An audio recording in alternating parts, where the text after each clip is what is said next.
प्रिय विद्यार्थियों, आपने हमारी 2 कक्षाओं में या आपके जो 2 क्लास लगी हैं, इनमें हमने आपके लिए कार्य को समझाया है कि कार्य क्या होता है, इसके नियम कौन कौन से हैं, अर्थात उन नियमों को हमने यहाँ पर नोट के रूप में लिखाया था। किस में लिखाया था बेटा? नोट के रूप में। तो यहाँ पर हम आपको जो 3 नोट लिखा चुके हैं, इसी में एक छोटा सा उदाहरण हम आपको और लेते हैं और आगे का नोट नंबर 4 शुरू करेंगे। देखिए, पाठ का जो आपका नाम है वो आपको याद होना चाहिए, या आपको याद होगा कार्य, ऊर्जा एवं शक्ति। अर्थात ये आपकी वार्षिक में या आपके राजस्थान बोर्ड के अंदर 5 मार्क्स के इसके क्वेश्चंस आते हैं। ये हमने आपको बताया हुआ भी है, ठीक है, जो आपकी सबसे पहली क्लास थी, और इसमें हमने आपको अंकों का डिवाइड भी बताया है कि किस प्रकार से आपके इसमें क्वेश्चंस आते हैं। अब देखिए, यहाँ से आगे हमने आपको जो नोट नंबर 3 लिखाया था, उसके बाद में हमने जो आपको नोट लिखाए थे, एक तो आपका नोट था कि किया गया कार्य धनात्मक होगा। कैसा होगा? धनात्मक। तो धनात्मक के लिए कार्य W बराबर F गुणा S cos थीटा, या F गुणा S, ये भी कह सकते हैं, धनात्मक। और शून्य के लिए आपका कार्य कैसा होगा? W बराबर F गुणा S cos 90, और cos 90 का मान कितना होता है? 0। कितना होता है? 0। तो यहाँ पर F गुणा S गुणा 0 करेंगे तो कार्य का मान कितना आएगा? 0 आएगा। अर्थात 0 को किसी भी संख्या से गुणा करते हैं तो आपका रिजल्टेंट या आपका मान क्या आता है? 0 आता है। तो ये आपका कौन सा था? 0 कार्य के लिए, अर्थात लंबवत कार्य के लिए। एक हमने आपको इसमें और बताया था, नोट नंबर 3, आपको याद होगा कि किया गया कार्य ऋणात्मक होगा। कैसा होगा? कार्य आपका ऋणात्मक होगा, और ऋणात्मक के लिए थीटा का मान जो होगा वो क्या होगा? या तो माइनस का 0 डिग्री होगा, लेकिन यदि आप माइनस का 0 डिग्री नहीं लेते हैं तो थीटा का मान 180 डिग्री होगा। कितना होगा? 180। ये हमने आपको समझाया हुआ भी है। और cos 180 का मान क्या होता है? -1। और जब -1 को गुणा करते हैं F गुणा S से तो माइनस का FS आता है। अब हम यहाँ पर आगे और चलते हैं। ये सभी करने के बाद में एक संक्षिप्तीकरण लिखेंगे इसका, जिसमें आपको याद रहेगा ये। अब देखिए बेटा, यहाँ पर हम उदाहरण लेते हैं। देखिए, जब किसी कार को समतल या सड़क पर चलाते हैं तथा उसको रोकने के लिए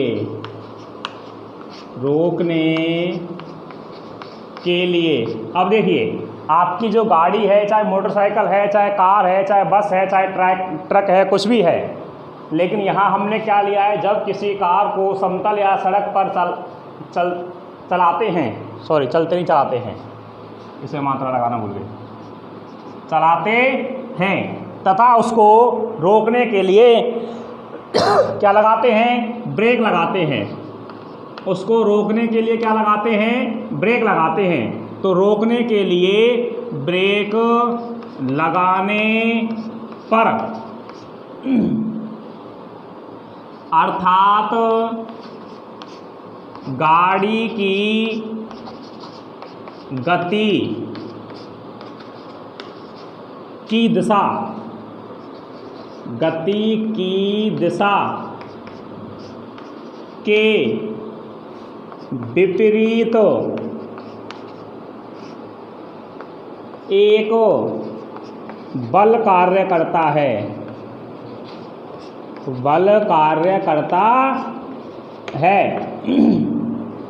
और यहाँ पर आपकी किया गया कार्य जो उसकी गति की दिशा के विपरीत है, गति की दिशा के क्या है, विपरीत, तो आपकी गाड़ी रुक जाती है, जिससे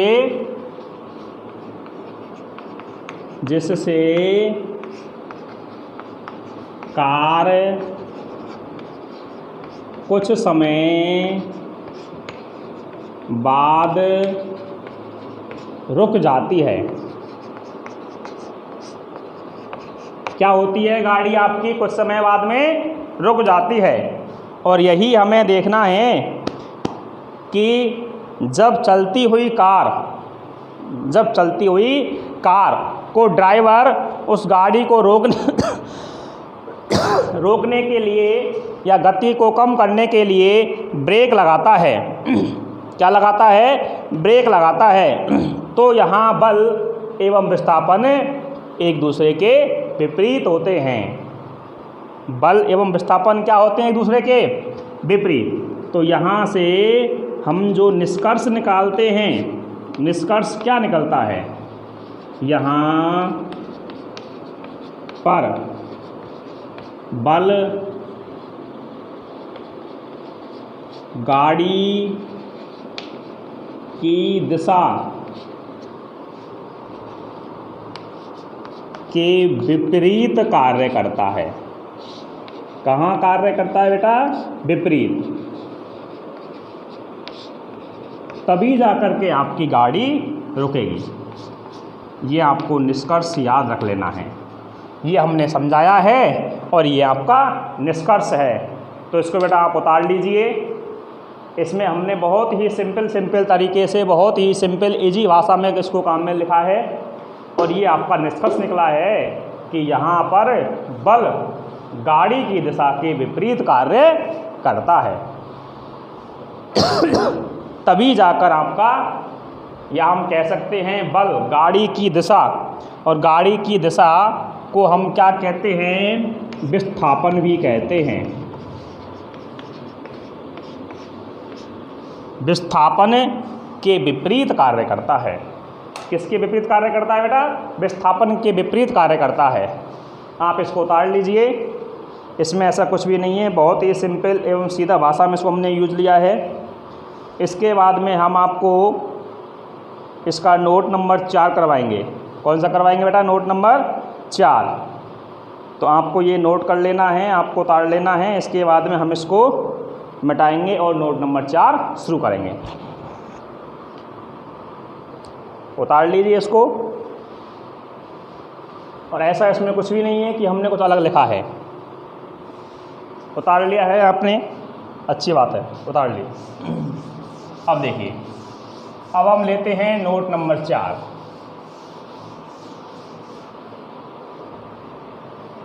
नोट नंबर 4,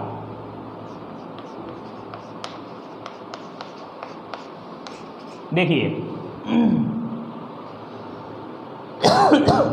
अर्थात आप जानते हैं, या हम सभी जानते हैं कि जब कोई वस्तु, यदि मैं इस चौक को यहाँ से यहाँ छोड़ता हूँ तो ये चौक ऊपर से नीचे आती है।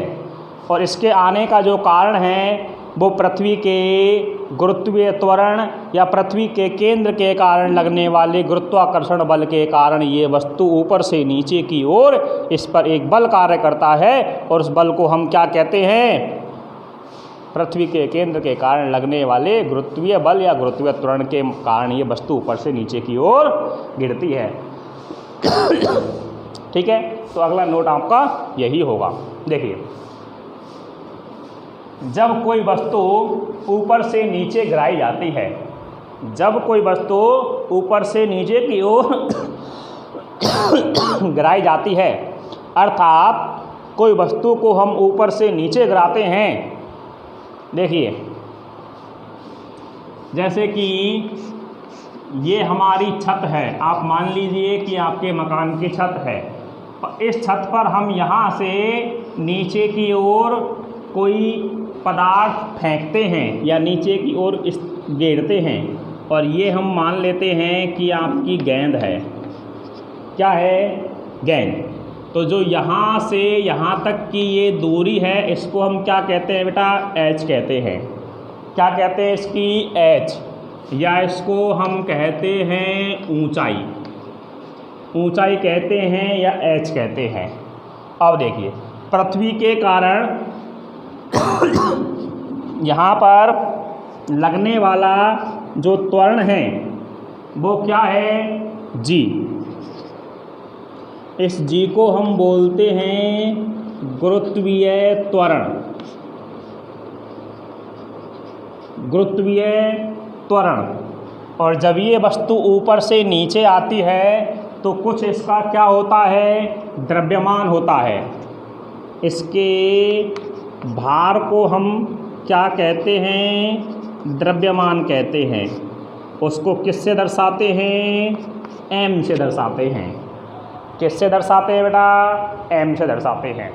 तो देखिए, दोबारा समझिए, ये आपकी छत है, या ये मानिए कि मैं छत पे खड़ा हुआ हूँ, ठीक है, और वहाँ से मुझे ये गेंद आपको नीचे की ओर घेरनी है। ये जो है ये आपकी गेंद है।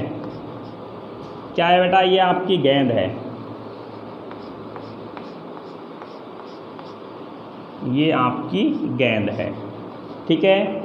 इस गेंद का कुछ क्या होता है? वजन होता है, भार होता है, उसको हम द्रव्यमान कहते हैं।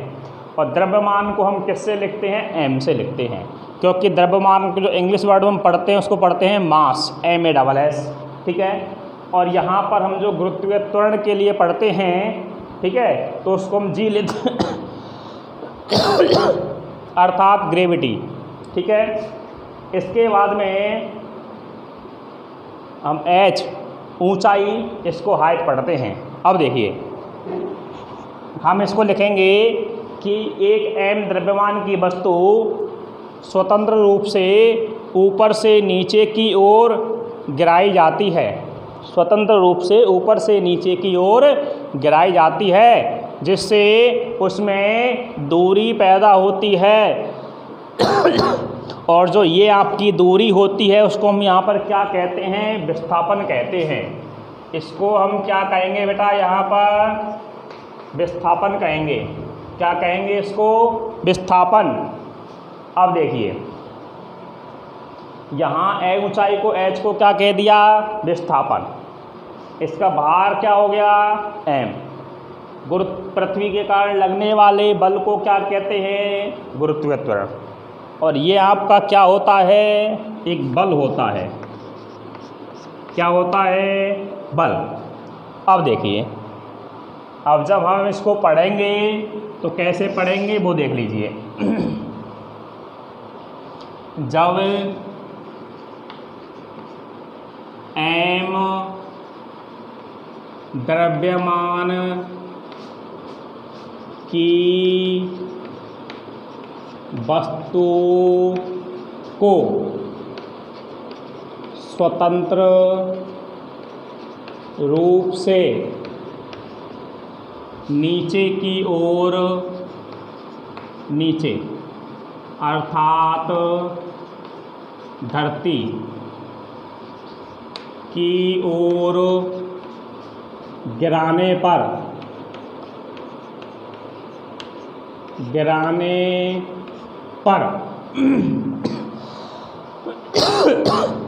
गुरुत्वीय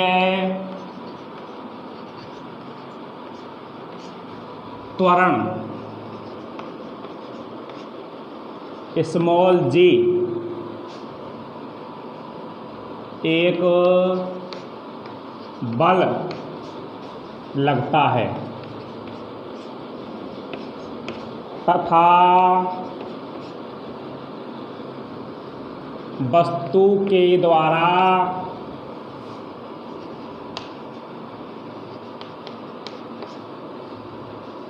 तय दूरी,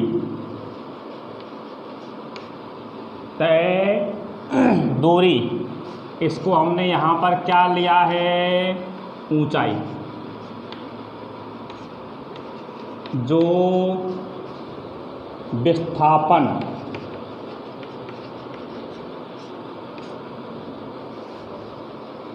को दर्शाता है। किसको दर्शाता है बेटा, विस्थापन को। ठीक है, अब यहाँ हम लिखेंगे जिसके कारण किया गया कार्य, जिसके कारण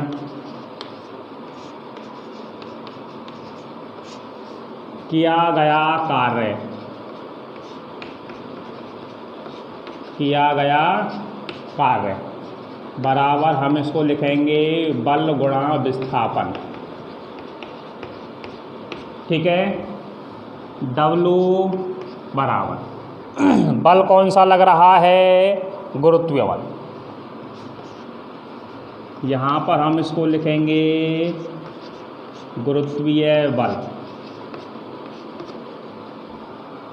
ठीक है, अब देखिए यहाँ पर हम इस जो आपका बल कार्य कर रहा है, ये जो आपका गुरुत्वीय बल है तथा यहाँ पर जो आपका विस्थापन है, उसको हमने क्या लिया है, ऊंचाई लिया है। क्या लिया है, ऊंचाई। अब जो आपका गुरुत्वीय बल है, यहाँ हम लिखेंगे गुरुत्वीय बल बराबर भार गुणा त्वरण, अर्थात m गुणा g। तो इसलिए W बराबर क्या हो जाएगा, m गुणा g गुणा h। इसलिए W बराबर m g h, m g h, ये आपको याद रखना है। m क्या है, द्रव्यमान, g क्या है, त्वरण, h क्या है, ऊंचाई। यहाँ पर आपकी तीनों चीज़ें आ गई, m भी आ गया, g भी आ गया और h भी आ गया। ये सूत्र आपको बहुत ही इम्पोर्टेंट है। इस सूत्र को आपको याद रखना है।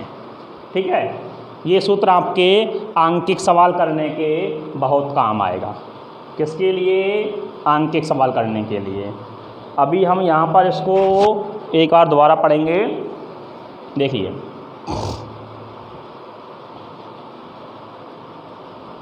m द्रव्यमान की कोई वस्तु, ये m द्रव्यमान जो है गेंद है। ठीक है, m द्रव्यमान की वस्तु को स्वतंत्र रूप से नीचे की ओर गिराते हैं तो उसमें पृथ्वी के कारण गुरुत्वीय त्वरण g एक बल लगता है। गुरुत्वीय त्वरण लगता है, ऐसे भी कह सकते हैं इसको। तथा वस्तु के द्वारा तय दूरी ऊंचाई को विस्थापन से दर्शाया जाता है। अतः जिसके कारण किया गया कार्य बराबर बल गुणा विस्थापन, और कार्य को W लिखते हैं गुरुत्वीय बल गुणा ऊंचाई। और जो आपका गुरुत्वीय बल है वो भार गुणा त्वरण के होता है, अर्थात m गुणा g के होता है, m गुणा g। अब देखिए, और h क्या है, इसकी ऊंचाई है। अब यहाँ पर हम जानते हैं बल तथा बल की दिशा में उत्पन्न विस्थापन, यहाँ दोनों कैसे हैं, एक ही दिशा में हैं।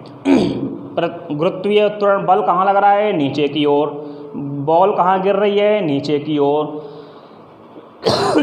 दोनों कैसे हैं, एक ही दूरी पर हैं। आप इसको उतार लीजिए बेटा। ठीक है, इसके बाद में हम इसको आगे और समझाएंगे। एक छोटा सा इसमें नोट लिखेंगे, और जो आपका नोट होगा वो नोट आपका ये होगा कि यहाँ पर लिख लीजिए, अतः बल तथा विस्थापन दोनों एक ही दिशा में होते हैं, दिशा में होंगे, इसलिए थीटा बराबर 0 डिग्री और कॉस 0 डिग्री बराबर 1। ये आपको याद रखना है।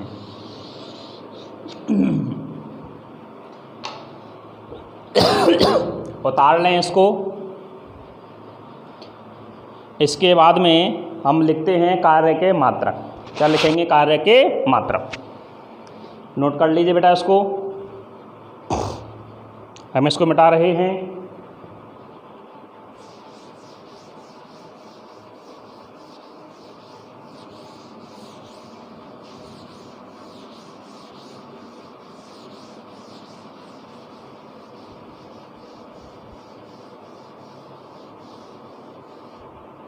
हमें मात्रक जरूर लिखना है। क्या लिखना है? मात्रक। अभी आपका जो हेडिंग है वो क्या चल रहा है? कार्य, अर्थात हम उसे क्या बोलते हैं? वर्क का मात्रक। ठीक है, अर्थात यूनिट ऑफ वर्क। अब देखिए इसको जो हम बोलते हैं, यहाँ पर सबसे पहले हम कार्य का सूत्र लिखते हैं। कार्य बराबर बल गुणा बल की दिशा में विस्थापन, W बराबर F गुणा S। अब देखिए यहाँ F एक क्या है? बल है, और बल का जो मात्रक होता है वो क्या होता है? न्यूटन होता है। क्या होता है? न्यूटन। इसको हम किससे लिखते हैं? N से लिखते हैं। और S यहाँ पर क्या है? विस्थापन है। क्या है? विस्थापन। और विस्थापन को हम किससे लिखते हैं? दूरी से। और दूरी का मात्रक क्या होता है बेटा बताइए? मीटर होता है। इसको किससे लिखते हैं हम? M से लिखते हैं, न्यूटन मीटर। तो यहाँ पर इसलिए कार्य का मात्रक क्या हो गया? कार्य का मात्रक न्यूटन गुणा मीटर, या हम इसको लिखते हैं Nm, M इंटू M, और या हम इसको लिखते हैं जूल। क्या लिखते हैं? जूल। न्यूटन गुणा मीटर को हम जूल भी कहते हैं। न्यूटन गुणा मीटर को हम क्या कहते हैं? जूल कहते हैं। ये जो इसका मात्रक है, ये कौन सा मात्रक है? ऐसा ही मात्रक है। इसका एक अन्य मात्रक और होता है। उस अन्य मात्रक को हम यहाँ पर जब पढ़ते हैं, क्या करते हैं? इसके अन्य मात्रक पढ़ते हैं। और जब इसका एक अन्य मात्रक होता है तो उस मात्रक को हम पढ़ते हैं। देखिए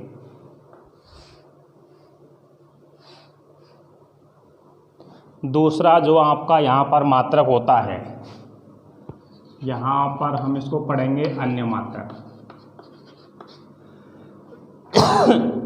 देखिए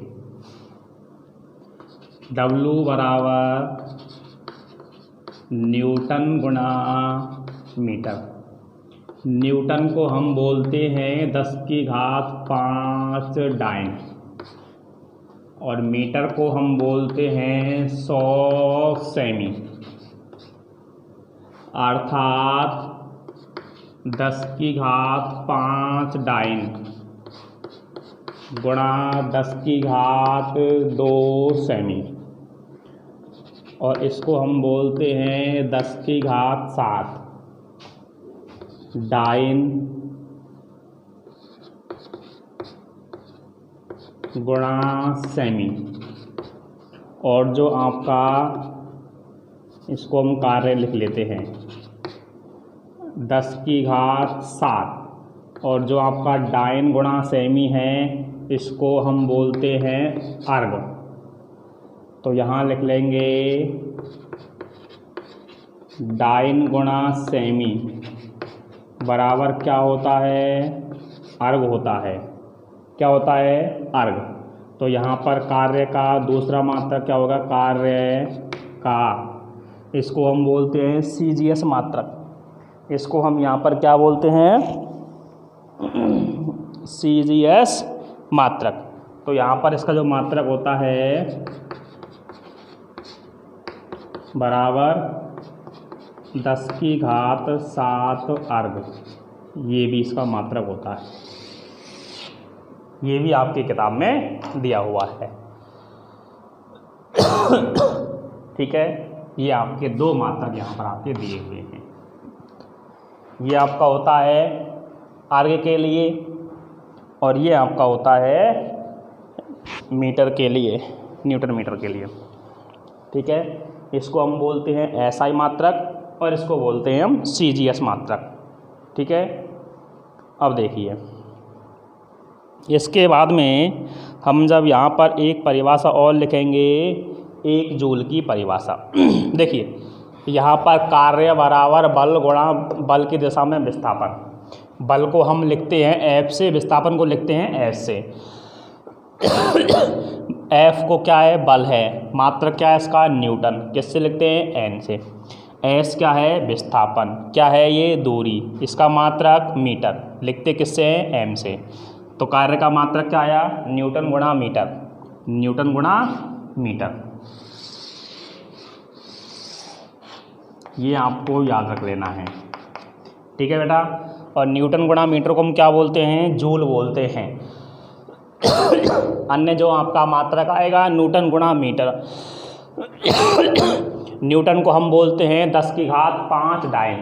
क्या बोलते हैं, 10 की घात 5 डाइन। और मीटर को हम बदलेंगे सेमी में, तो कितना आएगा, 1 मीटर बराबर 100 सेमी होता है। 1 मीटर बराबर कितना होता है, 100 सेमी। 100 को हम लिखेंगे 10 की घात 2, तो 10 की घात 2 और 5 10 की घात 7। डाइन गुणा सेमी क्या हो गया, अर्ग हो गया। और ये इसका अन्य मात्रक कहलाता है। उतार लीजिए बेटा इसको। ठीक है, इसके बाद में हम एक परिभाषा और लिखेंगे 1 जूल की। उतार लें इसको। उतार लिया होगा आपने ये। ठीक है, अब देखिए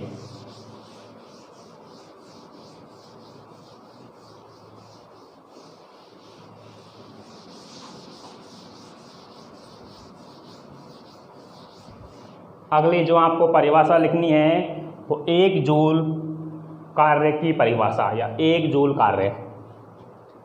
1 जूल की परिभाषा, क्या कहेंगे इसको, 1 जूल की परिभाषा। अब देखिए यहाँ पर किया गया कार्य का मान कितना आना चाहिए, 1 आना चाहिए। 1 कब आएगा, जब उसमें लगाया गया बल कितना होगा, 1 न्यूटन होगा, और उसमें तय की गई दूरी या विस्थापन कितना होगा, 1 मीटर होगा। ठीक है, तो यहाँ पर हम बात करेंगे 1 न्यूटन बल के लिए, अर्थात 1 न्यूटन बल के लिए वस्तु को 1 मीटर विस्थापित किया जाता है। 1 न्यूटन बल के लिए वस्तु को 1 मीटर पर विस्थापित किया जाता है। विस्थापित किया जाता है। तो वह कार्य एक जूल होगा। अर्थात W बराबर F गुणा S, W बराबर 1 न्यूटन गुणा 1 मीटर। ठीक है, W बराबर 1 न्यूटन इंटू मीटर बराबर 1 जूल। W बराबर 1 जूल हो जाएगा ये। ठीक है, ये आपकी 1 जूल की परिभाषा है। किसकी परिभाषा है ये? 1 जूल की। उतार लीजिए इसको। इसके बाद में यहाँ पर आपका कार्य खत्म होता है।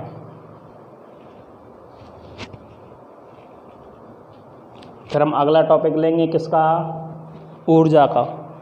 लेकिन ऊर्जा का टॉपिक लेने से पहले हमें यहाँ पर इसके कार्य के आंकिक सवाल करवाने हैं। क्या करवाने हैं बेटा? इसके आंकिक सवाल। और जब हम इसके यहाँ पर आपको आंकिक सवाल करवाएंगे तो आपको आज की क्लास यहाँ पर समझ में आ गई होगी। ठीक है, इसके बाद में अगली क्लास में हम आपको इसके आंकिक सवाल करवाएंगे। ठीक है, आज हमने क्या करवाया है एक बार उसको देख लेते हैं। सबसे पहले एक कार का उदाहरण लिया था। उसके बाद में ऊपर से कोई m द्रव्यमान की एक बॉल गेंद गिराई थी, उसके कारण कार्य mgh आया था।